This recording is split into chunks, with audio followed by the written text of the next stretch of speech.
Hello students, आइए देखते हैं अगली टॉपिक हाइड्रोजन पेरोक्साइड के बारे में। ध्यान समझिएगा। मैं मनीष गुप्ता अपने चैनल में आपका स्वागत करता हूं। हाइड्रोजन पेरोक्साइड जिसका सूत्र होता है H2O2। हाइड्रोजन पेरोक्साइड जो है वो यह एक महत्वपूर्ण रसायन है। हाइड्रोजन पेरोक्साइड एक महत्वपूर्ण रसायन है जो पर्यावरण नियंत्रण में घरेलू तथा औद्योगिक बहिस्राव के उपचार के रूप में काम में आता है। तो घरेलू और औद्योगिक जो बहिस्राव हैं उनको ट्रीटमेंट करने में इसका उपयोग किया जाता है। हाइड्रोजन पेरोक्साइड सूत्र होता है H2O2। यह एक महत्वपूर्ण रसायन है जो पर्यावरण नियंत्रण में घरेलू तथा औद्योगिक बहिस्राव के उपचार में काम आता है। हाइड्रोजन पेरोक्साइड बनाएंगे कैसे? हाइड्रोजन पेरोक्साइड बनाने की विधि यह निम्नलिखित विधियों द्वारा बनाया जा सकता है। ठीक है, बनाने के 3 तरीके यहाँ पे दिए गए हैं। पहला तरीका है बेरियम पेरोक्साइड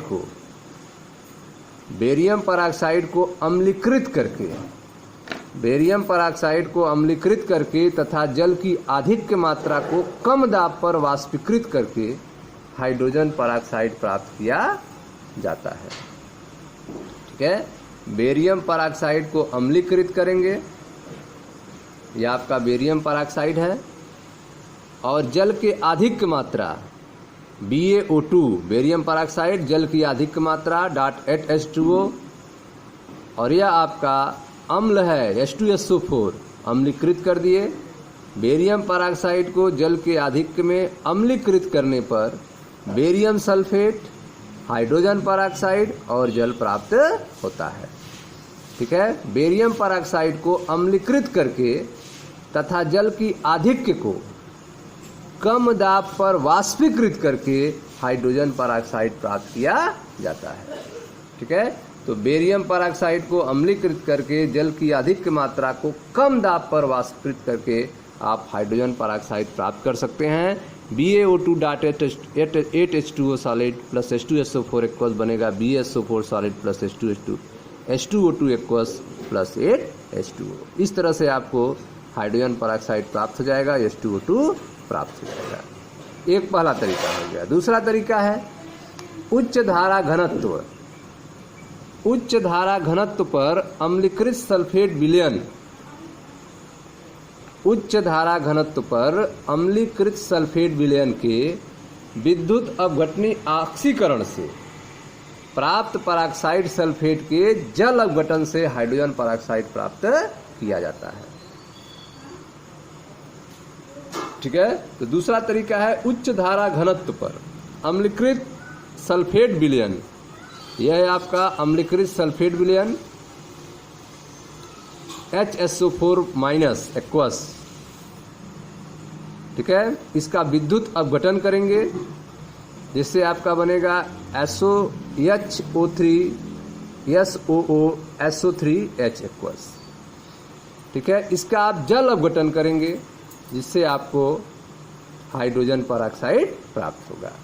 उच्च धारा घनत्व पर अम्लीकृत सल्फेट विलयन के विद्युत अपघटन ऑक्सीकरण से प्राप्त पेरोक्साइड सल्फेट।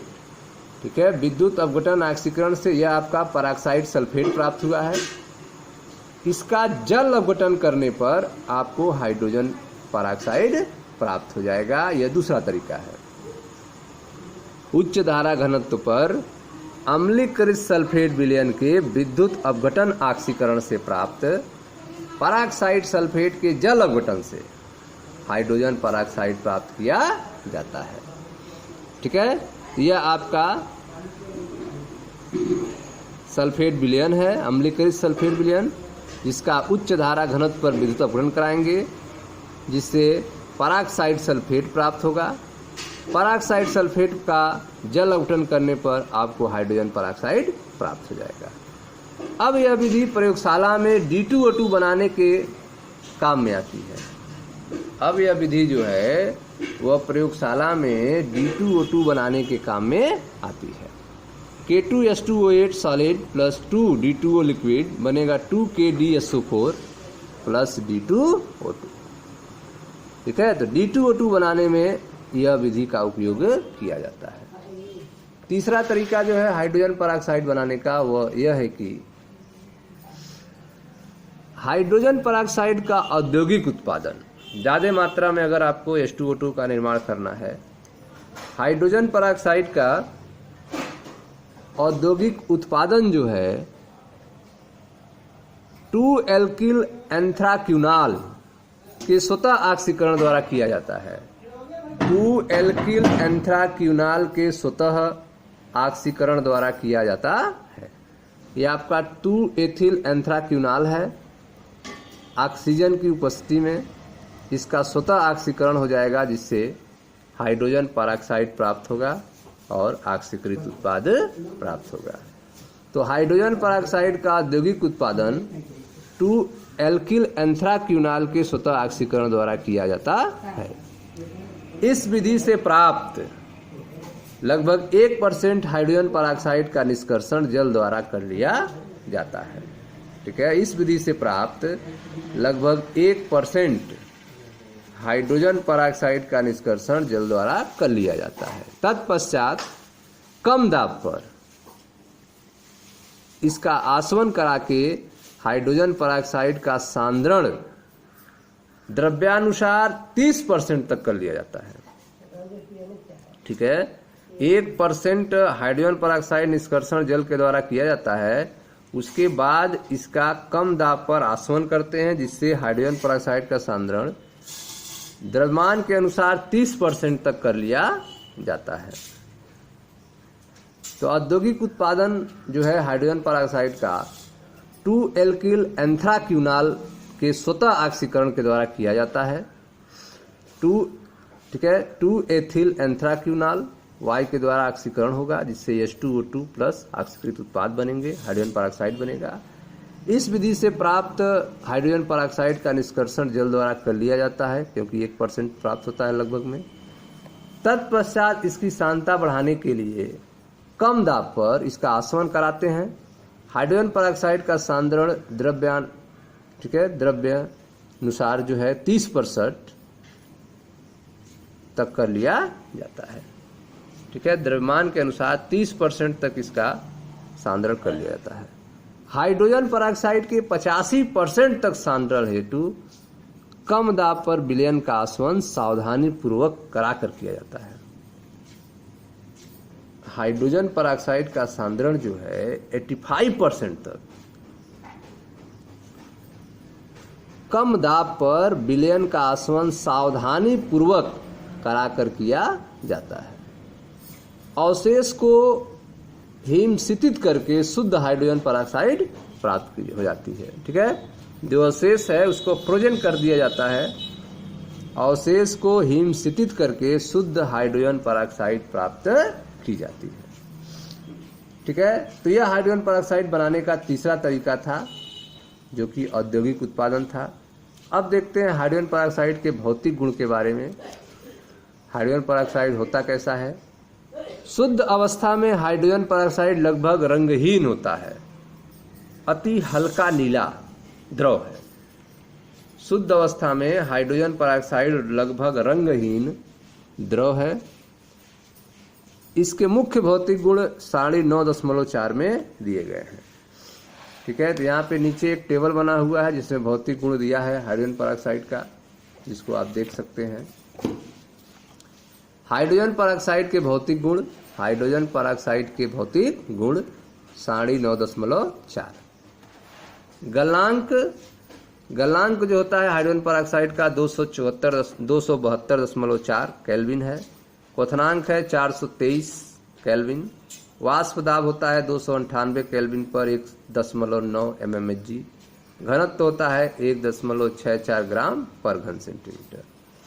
घनत्व की बात की जाए तो घनत्व जो होता है हाइड्रोजन परऑक्साइड का वह होता है 1.44, श्यानता 1.25, परावैद्युतांक 70.7 होता है और विद्युत चालकता 5.1 × 10⁻8 होता है।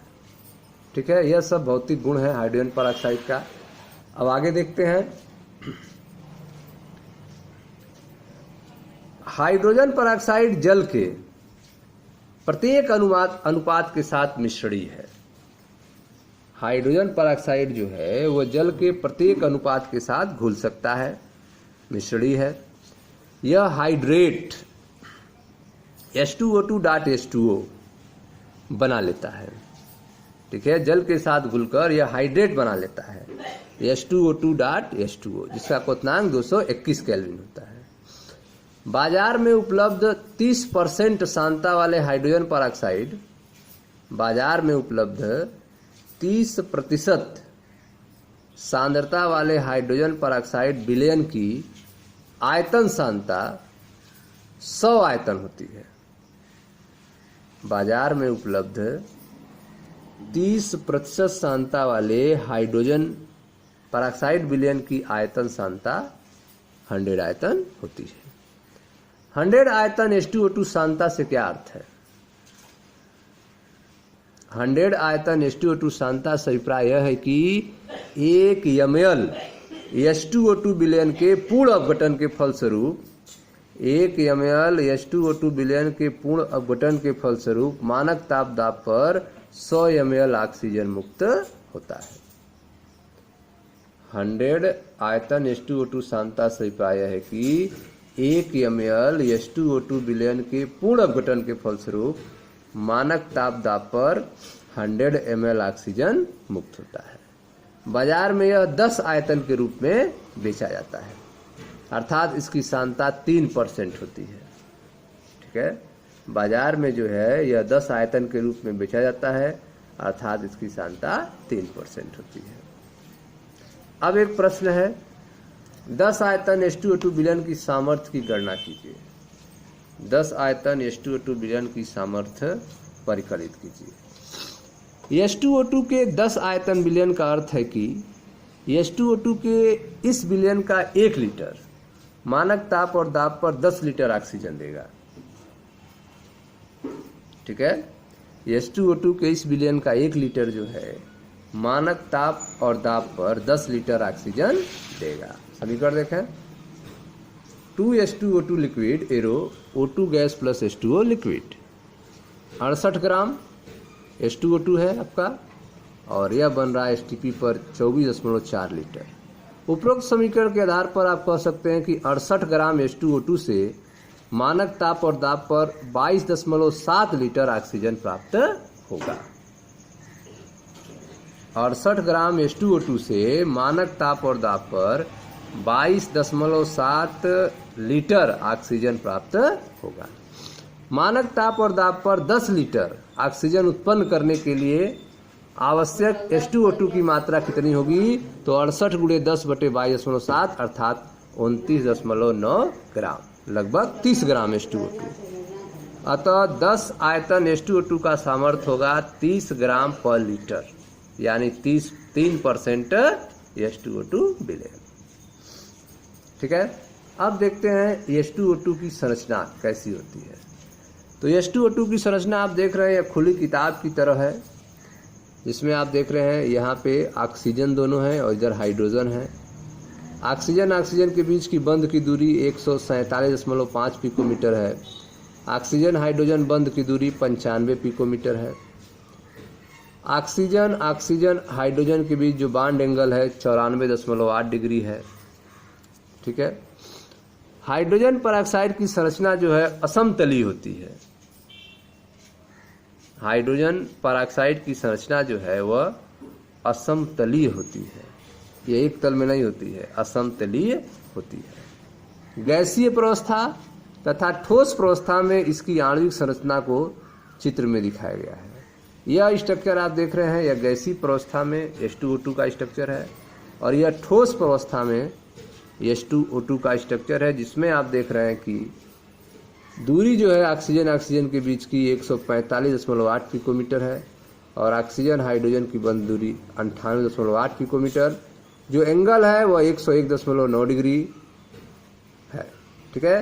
तो गैस प्रावस्था और ठोस प्रावस्था में एंगल डिफरेंस है, बॉन्ड लेंथ का मान अंतर है, ठीक है। यह सारी अंतर जो है आप देख सकते हैं। गैसीय प्रावस्था में H2O2 की संरचना द्वितल कोण 111.5 डिग्री होती है। यह आप देख रहे हैं 111.5 डिग्री। यह गैसीय प्रवस्था में H2O2 की संरचना द्वितल कोण का मान कितना होता है 111.5 डिग्री, जबकि ठोस प्रवस्था में 110 केल्विन ताप पर H2O2 की संरचना द्वितल कोण 90.2 डिग्री होता है, 90.2 डिग्री होता है। ठीक है, अब आते हैं रासायनिक गुण के बारे में। H2O2 की रासायनिक गुण देख लेते हैं क्या होता है।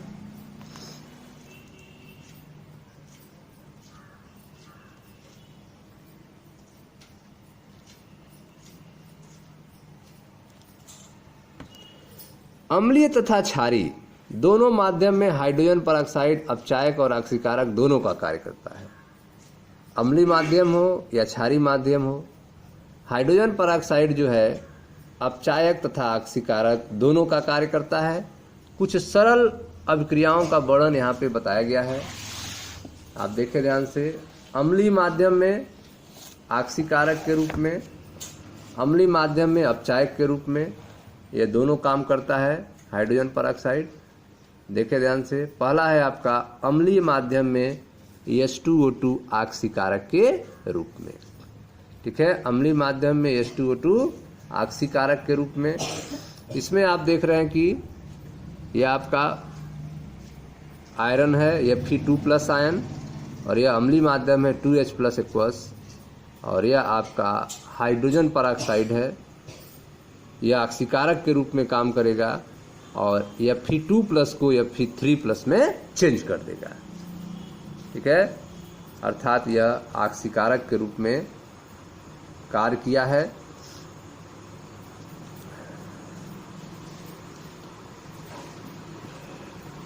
(2H+ जो है आपका हाइड्रोजन आयन जो है अम्लीय माध्यम में वह H2O में चेंज हो गया है। यह लेड सल्फाइड है आपका, जो हाइड्रोजन परऑक्साइड से क्रिया करके लेड सल्फेट में और H2O में बदल जा रहा है। तो यहाँ पर भी आप देख रहे हैं कि जो हाइड्रोजन परऑक्साइड है वो ऑक्सीकारक का काम कर रहा है, लेड सल्फाइड को लेड सल्फेट में ऑक्सीकृत कर दे रहा है। दूसरा है अम्लीय माध्यम में H2O2 अपचायक के रूप में। यह आपका MnO4- है, 6H+ H2O2 हाइड्रोजन परऑक्साइड अम्लीय माध्यम। ठीक है, बन रहा है 2Mn2+ 8H2O+ 5O2। यहाँ पे H2O2 की जो भूमिका है वह अपचायक के रूप में है। HOCl + H2O H3O+ Cl- + O2। यहाँ पर भी आप देख रहे हैं जो HOCl है H2O2 के द्वारा अपचायक के रूप में वर्क करके इसको H3O+ Cl- और O2 में तोड़ा जा रहा है। तो इन दोनों अभिक्रियाओं में, दोनों अभिक्रियाएं अम्लीय माध्यम में हुई हैं। यहाँ पर हाइड्रोजन परऑक्साइड अपचायक के रूप में कार्य किया है। अगला है आपका क्षारीय माध्यम में। क्षारीय माध्यम में H2O2 ऑक्सीकारक के रूप में कार्य करता है। 2Fe2+ H2O2 2Fe3+ 2OH-। ठीक है, तो इस तरह से क्षारीय माध्यम में हाइड्रोजन परऑक्साइड जो है ऑक्सीकारक के रूप में काम कर रहा है। यहाँ पे Mn2+ H2O2 बन रहा है Mn4+ 2OH-। यहाँ पर भी H2O2 ऑक्सीकारक के रूप में है, माध्यम जो है आपका क्षारीय है। अगला है क्षारीय माध्यम में H2O2 अपचायक के रूप में। I2+ H2O2 + 2OH- बनेगा 2I- + 2H2O+ O2। यहाँ पे आप देख रहे हैं आयोडीन जो है वो आयोडाइड में कन्वर्ट हो गया। यहाँ पे हाइड्रोजन परऑक्साइड जो है अपचायक के रूप में कार्य कर रहा है। 2MnO4- + 3H2O2 बनेगा 2MnO2 + 3O2 + 2H2O+ 2OH-। इस अभिक्रिया में भी हाइड्रोजन परऑक्साइड जो है H2O2 अपचायक के रूप में कार्य कर रहा है। ठीक है, जिससे MnO4 MnO2 में कन्वर्ट हो जा रहा है। अम्लीय माध्यम हो चाहे क्षारीय माध्यम हो, हाइड्रोजन परऑक्साइड जो है ऑक्सीकारक और अपचायक दोनों के रूप में कार्य करता है। अब जो है हाइड्रोजन परऑक्साइड का भंडारण कैसे करते हैं। भंडारण, प्रकाश के मंद प्रभाव से H2O2 अपघटित हो जाता है। प्रकाश के मंद प्रभाव से H2O2 क्या होता है, टूट जाता है। 2H2O2 liquid, 2H2O liquid plus O2 gas. ठीक है। धातुओं की सतह तथा क्षार की सूक्ष्म मात्रा जो है की उपस्थिति के कारण उपरोक्त क्रिया उत्प्रेरित हो जाती है। धातुओं की सतह के कारण तथा क्षार की सूक्ष्म मात्रा जो कांच में निहित रहती है की उपस्थिति के कारण उपरोक्त क्रिया जो है उत्प्रेरित हो जाती है और H2O2 का विघटन हो जाता है। अतः H2O2 को इसे मोम के स्तर से युक्त कांच या प्लास्टिक पात्रों में अंधेरे में रखा जाता है। हाइड्रोजन परऑक्साइड को मोम के स्तर से युक्त कांच या प्लास्टिक पात्रों में अंधेरे में रखा जाता है।